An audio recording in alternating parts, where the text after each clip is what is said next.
नमस्ते, हाय, हेलो, कैसे हैं आप सब। चलिए कहानी शुरू करते हैं। जहाँ इंद्राणी अपनी माँ की आंखों में अपनी माँ की बेइज्जती और अपने पिता का लाचारी देख रही होती है और उसे पता चलता है कि कैसे किन हालातों के साथ उसके माता पिता गुजरे हैं सिर्फ उसकी वजह से। और ये सब वो देख रही होती है और उसे पता चलता है कि किस तरह से उसकी माँ जब उसके अंकल के ऑफिस जाती है तो वो किस तरह से उसे बेइज्जत करते हैं और किस तरह से उसे धमकी देते हैं कि अगर तुमने इंद्राणी का पता नहीं बताया तो तुम्हारे बच्चे के साथ कुछ भी हो सकता है और इसकी रिस्पॉन्सिबिलिटी सिर्फ और सिर्फ तुम्हारी होगी, किसी और की नहीं। मैं तो बिल्कुल भी छोड़ने नहीं वाला। और तुमने जिस अमानत को पाला है वो अब किसी और का अमानत है। इस वजह से मैंने तुम्हारी शुक्रगुजार हूँ। इस वजह से मैं तुम्हारे बच्चे की अच्छे से देख रेख कर रहा हूँ, लेकिन उसे अब हमारे हाथ में सौंप दो। इसके बाद ही मैं तुम्हारे बच्चे को तुम्हें सौंप दूँगा। जिस पर वो कहती है, ठीक है, मैंने तुम्हारे बच्चे की अच्छी हिफाजत की है, उसकी देखभाल की है, तो इसी तरह तुम भी मेरे बेटे की देख रेख करो।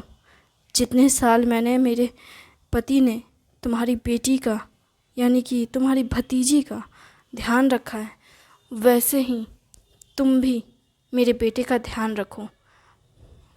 अगर तुमने मेरे बेटे को एक ज़रा भी चोट पहुंचाई तो तुम्हारी बेटी जान से जाएगी।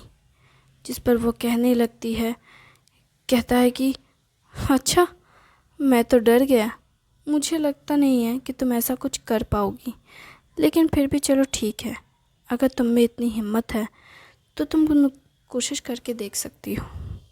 मैं इंतज़ार करूँगा। ठीक है, तुम्हें जो करना है करो और मुझे जो करना है मैं वो करूँगी।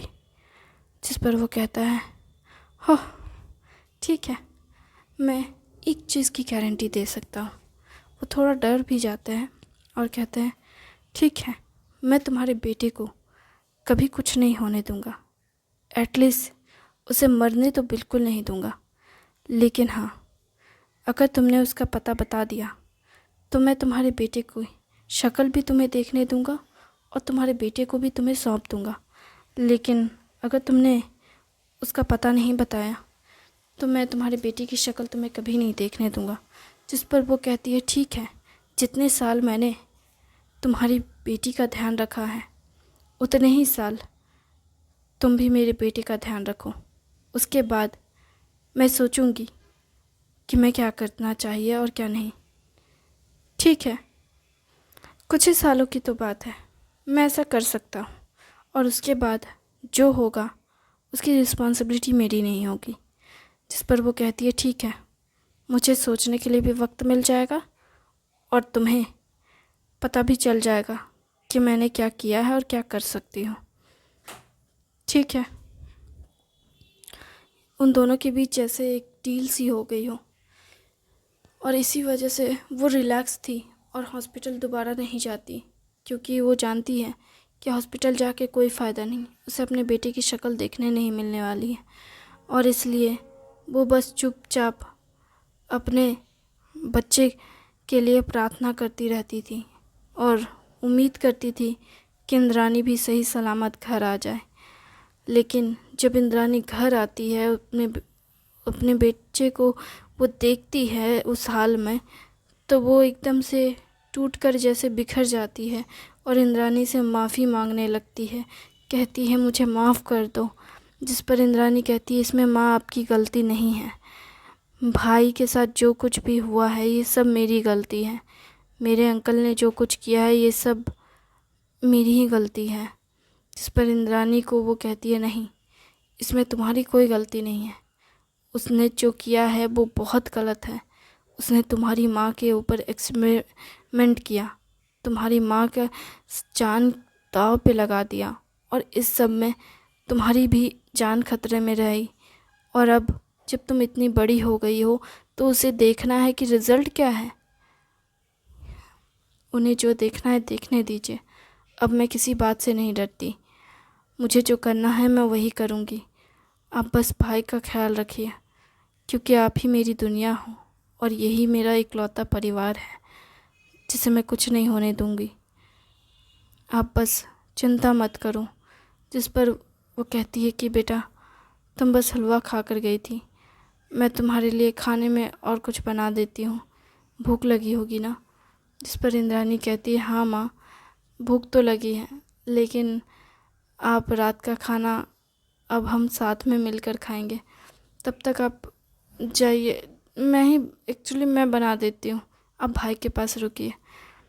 फिर वो कहती है, पहले तो वो सोचती है कि माँ को रुकने बोलूँ, फिर वो रोकने के लिए बोल भी देती है, बोलती है कि मैं खाना बना देती हूँ। फिर वो कहती है नहीं, अगर भाई उठे और आउट ऑफ कंट्रोल हो गए तो, वो जैसे मुझे दांत उन्होंने काटा है वैसे अगर माँ को कर दिया तो, माँ को नुकसान पहुँचाया तो, वो सोच में पड़ जाता है और वो इतना ज़्यादा सोचने लगती है कि जैसे वो खो जाती है।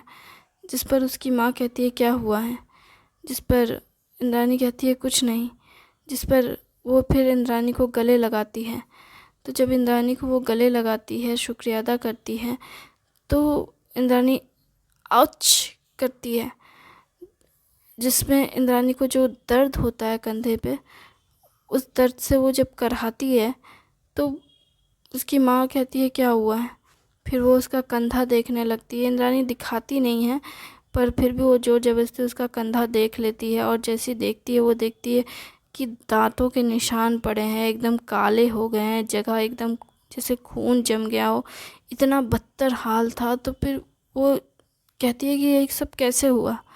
जिस पर वो अपने भाई की तरफ देखती है, तो इंद्राणी जब अपने भाई की तरफ देखती है तो उसकी माँ समझ जाती है कि बेटे ने किया है। जिस पर वो कहती है ये भाई ने किया है, ईशांत ने। जिस पर वो कहती है कि माँ आप उसे कुछ मत कहिएगा, वो अभी अपने होश में नहीं है। जिस पर वो कहती है कि हाँ मुझे पता है, तुमने बताया मुझे, लेकिन फिर भी वो उससे तुम्हें पहचानना चाहिए था, वो ऐसे कैसे तुम्हें नुकसान पहुंचा सकता है। जिस पर इंद्राणी कहती है कि वो किसी के बातों में बातें नहीं सुनते हैं, वो बस उस आदमी की बात सुनते हैं। जिस पर वो कहती है क्या, वो बस उस आदमी की बात सुनते हैं, मतलब वो मेरा बच्चा उस आदमी के लिए इशारों पे नाचता है। हाँ। और जिस पर वो कहती है वो कल मुँहा हरामी मेरे बच्चे को खा जाएगा, उसको तो मैं छोड़ूंगी नहीं। वो आए मेरे घर, मैं तो उसको जान से मार दूंगी। मैंने उसको बोला था कि मेरे बच्चे की देखरेख करने के लिए, जब तक कि उस हरामी को मैं छोड़ूंगी नहीं। उसने मेरे दोनों बच्चों की ज़िंदगी बर्बाद करके रख दी है, मैं उसको छोड़ूंगी नहीं। मैं अभी जाऊंगी उसके पास। वो एकदम से जाती है रसोई घर में, हंसुआ उठाती है और बाहर की ओर दौड़ पड़ती है। तभी उसकी बेटी आती है और कहती है अपनी माँ का हाथ पकड़ के, माँ आप क्या करने जा रही हो, ये सब करने की ज़रूरत नहीं है। जिस पर वो कहती है बेटी ये तुम्हारा कंधा ज़ख्मी तुम्हारे भाई की वजह से है ना, और तुम्हारे भाई को कंट्रोल वो आदमी कर रहा है, मतलब मेरे दोनों बच्चों की ज़िंदगी उसने बर्बाद कर दी, और मैं उसे कुछ कहूँ भी ना और उसे कुछ करूँ भी ना। नहीं माँ, पर आपकी बेटी बहुत समझदार है और आपका बेटा भी। वो अगर समझदार होता तो अब तक हॉस्पिटल में पड़ा नहीं होता, वहाँ से भाग जाता। और अगर इतना ही समझदार होता तो वो ऐसे कैसे कर सकता। इसमें भैया की कोई गलती नहीं है। मुझे तो समझ नहीं आ रहा। फिर वो हंसुआ रख कर जैसे बैठ जाती है और बैठकर फूट फूट के रोने लगती है दरवाज़े पे। उसके रोने की आवाज़ सुन के आसपास के लोग भी आते हैं और कहते हैं, पहले तो इंद्राणी को देखते हैं, उसके बाद फिर वो उसे देखते हैं और फिर कहते हैं क्या हुआ, क्या बात है मीरा बहन, इतना रो क्यों रही हो। जिस पर वो कहती है कि मेरा बेटा। जिस पर वो कहती है कि तुम्हारे पति तो कोशिश कर ही रहे हैं ना तुम्हारे बेटे को हॉस्पिटल से लाने की, इसलिए तो वो यहाँ पंचायत मुखिया बन गए ना। जिस पर वो कहती है नहीं, मेरे बेटे घर आ गया है, तो इसमें तो खुशी की बात है, तुम रो क्यों रही हो। जिस पर वो इंद्राणी का कपड़ा हटा करके कंधे से और दिखाती है, देखो मेरे बेटे ने ये किया है। इस पर इंद्राणी कहती है, माँ क्या कर रहे हो? मेरा एक लौता बेटा वो अजीब पागलों की तरह हरकतें कर रहा है। उन लोगों ने पता नहीं मेरे बेटे के साथ क्या किया। क्या सच कह रही है? हाँ, क्या? हम तो चलो पुलिस स्टेशन जाते हैं। जिस पर वो कहती है कि हमने कितनी बार कोशिश की, ना उस हॉस्पिटल के ख़िलाफ़ कुछ एफआईआर लिखाया जा सकता है ना कुछ। वो लोग बहुत पावरफुल है, मैं जानती हूँ। इसलिए तो तुम्हारे पति ने भी पावर में आने की कोशिश की और वो कोशिश में सफल भी हुए। सब ने उन्हें समर्थन दिया और अब जब वो सब कुछ कर रहे हैं तो हाँ, लेकिन क्या फ़ायदा? हम अपने बेटे की हालत को सुधार नहीं सकते। जिस पर इंद्राणी कहती है, माँ बस कीजिए, मैंने कहा ना मैं भाई का ख्याल रखूँगी ना। अरे तेरी भी तो अपनी ज़िंदगी, अभी अभी तू पढ़ाई करके आई है, तुझे आगे पढ़ना है, लिखना है, कोई जॉब करनी है। मेरे बेटे की तो ज़िंदगी ख़राब हो गई, तेरी भी ख़राब हो जाएगी इस सब में। तू इस सब में मत पड़। मैं अब बस रो ही सकती हूँ और माथा पीट सकती हूँ और कुछ नहीं कर सकती। मैं बस उसे मारना चाहती हूँ, वो भी तो मुझे मारने नहीं दे रही है। माँ आप क्यों ये सब सोच रही हो? वो अपनी माँ को गले लगाती है और कहती है, काकी। जिस पर वो बगल की औरतें जो थी आई हुई वो चली जाती है और फिर वो अपनी बेटी को गले लगाकर इंद्राणी को फूट फूट कर रोने लगती है और इंद्राणी भी रो जाती है कहीं ना कहीं। वैसे तो इंद्राणी इतना रोती नहीं है, रोने वाली बच्ची है नहीं, लेकिन उस वक्त वो थोड़ी बहुत इमोशनल हो जाती है और रो देती है। फिर वो अपने आंसुओं को पोंछती है और अपनी माँ के भी, और माँ से कहती है, माँ आप बस मुझ पे भरोसा करो, है ना आपको मुझ पे भरोसा? इस पर वो कहती है हाँ। जिस पर वो कहती है कि मैं भैया को ठीक कर लूँगी, आप चिंता मत करो। जिस पर वो कहती है कि ठीक है, मुझे तुम पे भरोसा है, बस माँ आप भैया को बांध कर रखें या जैसे भी मेरे आने तक बस उन्हें घर में संभाल कर रखें, मैं बाहर से आती हूँ। जिस पर वो कहती है, अब कहाँ जा रही हो? बहुत रात हो गई है। जिस पर वो कहती है कि माँ भैया के लिए किसी से बात तो करनी पड़ेगी ना, जो उनकी मदद कर सकते। जिस पर वो कहती है कि हाँ, लेकिन फिर भी तुम्हें यहाँ से जाने की ज़रूरत नहीं है अभी, इतनी रात गए। मदद मांगनी है तो कल सुबह चली जाना। फिर रात होने को आई है, साथ सब लोग साथ में खाएंगे। ऐसे भी बड़े सालों के बाद आज पूरा परिवार एक साथ खाना खाने बैठेगा।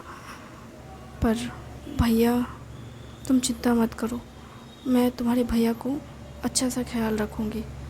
तुम्हारे भाई को मैंने बचपन से पाला है, वो कैसा ज़िद्दी बच्चा है मैं अच्छे से जानता हूँ। वो दिमाग काम नहीं कर रहा है ना, उसका दिमाग मैं ठिकाने लेकर आऊँगी। चिंता मत करो, मैं उसे सुधारूँगी। मैं उसकी माँ हूँ, मुझे अपनी कमर कसनी होगी, मुझे अपने बच्चे को सही राह पे लेकर आना होगा। उसकी माँ हूँ मैं, उसे तो सुधारना ही होगा मुझे। जिस पर इंद्राणी कहती है, माँ आप अभी थोड़ी देर पहले रो रही थी, अब एकदम से बहादुर बन गई।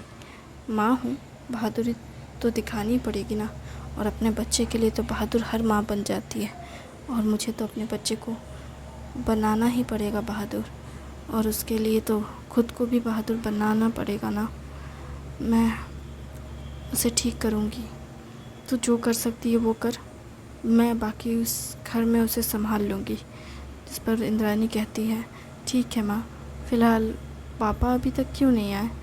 जिस पर वो कहते हैं, तेरे पिताजी जब से पंचायत के अध्यक्ष बने हैं, पंचायत का देख रेख करते हैं गांव सब में, तब से उनका घर पे आना बहुत कम हो गया है। एक तो बेटे की परेशानी, उसके बाद ये ताकत की लड़ाई, इन सब में उनके पास वक्त ही नहीं होता है कि वो घर पे ध्यान दें। पहले ठीक था, पहले सिर्फ काम था, घर था।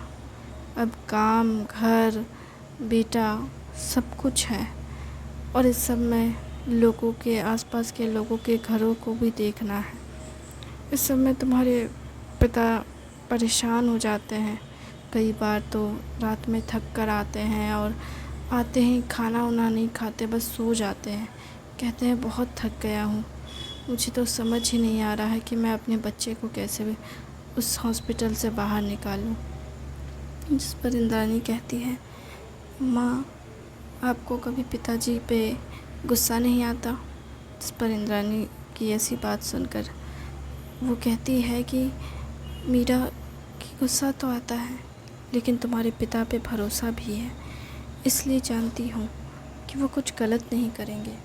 और जब भरोसा है तो इंतज़ार करना तो बनता है ना, इसलिए मैं बस उनका इंतज़ार करती हूँ ताकि वो एक अच्छी और एक बेहतर ज़िंदगी के और हम सब आगे बढ़ सकें। क्योंकि उन्हें भी मैं जानती हूँ और ख़ुद को भी, और मैं बस यही एक चीज़ है जो कर सकती हूँ, तुम्हारे पिता के लिए भी, तुम्हारे लिए भी और तुम्हारे भैया के लिए भी। इसलिए तुम ज़्यादा मत सोचो, बस अब जाओ। लेकिन अब मुझे थोड़ी मजबूती के साथ तुम्हारे भैया का सामना करना पड़ेगा और तुम्हारे भैया को सबक सिखाना पड़ेगा। जिस पर वो कहती है कि ठीक है। इंद्राणी अपनी माँ के साथ रसोई घर में जाती है। फिर खाने की तैयारी हो रही थी, सब खाना वाना बन जाता है। फिर वो अपने भाई के पास जाती है और वो अपने भाई के सर पे सहलाती है। तभी उसका भाई की आंखें खुल जाती है। आंखें खुलते ही वो इंद्राणी को देखकर चिल्लाना शुरू कर देता है। कहता है, तुम मेरे घर में क्या कर रही हो? जिस पर इंद्राणी कहती है, क्या तुम्हें पता है ये तुम्हारा घर है? जिस पर वो कहता है, हाँ मुझे पता है ये मेरा घर है। मैं कब से हॉस्पिटल में कहता था कि मुझे अपने घर जाना, लेकिन वो लोग मुझे ले ही नहीं जाते थे। मैं जानता हूँ ये मेरा घर है, ये मेरा कमरा है। जिस पर इंद्राणी कहती है, आपको पता है ये आपका कमरा है? जिस पर वो कहता है, हाँ मुझे मेरा कमरा पता है, और तुम मेरे घर में बिन बुलाए आ गई हो, जिसकी वजह से मेरे माँ बाप मुझसे अब प्यार नहीं करते। मुझे सालों तक हॉस्पिटल में रहना पड़ा सिर्फ तुम्हारी वजह से, क्योंकि मेरे माँ बाप ने मुझे छोड़ दिया हॉस्पिटल में मरने के लिए। जिस पर इंद्राणी कहती है, ऐसा कुछ नहीं है भैया। भैया मेरे मम्मी पापा ने आपसे मिलने की बहुत कोशिश की, हॉस्पिटल वालों ने आपसे मिलने नहीं दिया। जिस पर वो कहता है कि अच्छा, ऐसा कुछ नहीं है, मैं जानता हूँ कि तुम कितनी बुरी हो। जिस पर इंद्राणी उसे चुप कराने जाती है, संभालने जाती है, उसके गालों पे, माथे पे हाथ फेरने के लिए अपना हाथ बढ़ाई होती है। तभी वो उसके हाथ में काट देता है और इतना कस के उसका हाथ पकड़ा रहता है अपने दांत से कि इंद्राणी जोर से चिल्लाने लगती है। जिस पे उसकी माँ आती है और माँ आकर के उसे शांत कराने के लिए चिल्ला देती है कि चुप कर जाओ, और क्या कर रहे हो अपनी बहन के साथ? वो चिल्लाने लगती है। जब उसकी चिल्लाहट सुनता है वो, तो फिर वो कहता है कि माँ आप मुझ पे क्यों बरस रही हैं? गलती इसकी है, इसने मुझे आपसे अलग कर दिया, इसलिए तो आप मुझसे कभी मिलने नहीं आई। जिस पर वो अपनी बेटे को शांत कराने के लिए पहले कहती है कि तुम पहले शांत हो जाओ, तुम्हारी बहन की कोई गलती नहीं है और मैंने भी तुम्हारा बहुत इंतज़ार किया है। तुमसे हम मिलने गए थे हॉस्पिटल और बहुत बार गए हैं, तुम ऐसा कैसे कह सकते हो? जिस पर वो उसे अचानक से पैनिक अटैक जैसा आने लगता है। वो एकदम से छटपटाने लगता है, जैसे उसे किसी ड्रग्स या किसी केमिकल की लत लग गई हो। वो एकदम से छटपटाने लगता है। इंद्राणी सोच में पड़ जाती है क्या हो गया इसे। फिर वो अपने माँ को कहती है, माँ आप कमरे से बाहर जाएं। जिस पर वो कहती है कि ठीक है, मैं बाहर जाती हूँ। जिस पर वो फिर कहता है छटपटाते हुए, ये सब तुम्हारी वजह से है। तुम अगर ना होती मेरी ज़िंदगी में तो मेरी ज़िंदगी इतना दर्द से नहीं भरा होता। उस हॉस्पिटल में मेरे साथ क्या क्या नहीं हुआ, सिर्फ इतना सफ़र मुझे इसलिए करना पड़ा क्योंकि तुम मेरी बहन हो। अगर तुम मेरी बहन ना होती तो मुझे इतना दर्द झेलना नहीं पड़ता। तुम्हारी वजह से मैंने बहुत लंबा सफ़र दर्द से भरा जिया है, और आज भी मुझे दर्द हो रहा है सिर्फ तुम्हारी वजह से। तुम हो मेरी दर्द की वजह। वो ये बोल बोल के चिल्लाने लगता है और चीखने लगता है। उसकी चीख से आसपास के लोग भी जैसे डरे और सहम जाते हैं। जिस पर वो थैंक यू वेरी मच इस कहानी को सुनने के लिए। उम्मीद है आपको अच्छी लगी।